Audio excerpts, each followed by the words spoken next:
এক গভীর জঙ্গলে বাস করত একটি বাঘ আর একটি সিংহ।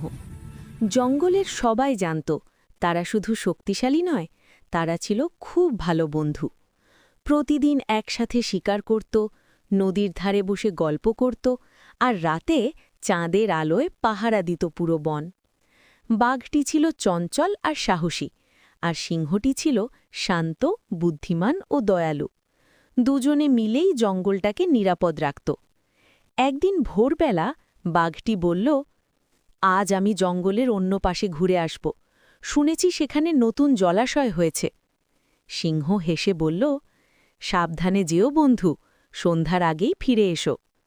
কিন্তু সন্ধ্যা নেমে এলো, চাঁদ উঠল, বাঘ আর ফিরল না। সিংহ সারা রাত অপেক্ষা করল। পরদিন থেকে সে জঙ্গলের এক প্রান্ত থেকে অন্য প্রান্তে খুঁজতে লাগল, নদীর ধারে, পাহাড়ে, গভীর জঙ্গলে, কিন্তু কোথাও বাঘটির কোনো খোঁজ মিলল না। দিন যায়, মাস যায়, সিংহ আগের মতো আর হাসে না। যেখানে বাঘ বসত সেখানে বসে চুপচাপ আকাশের দিকে তাকিয়ে থাকে।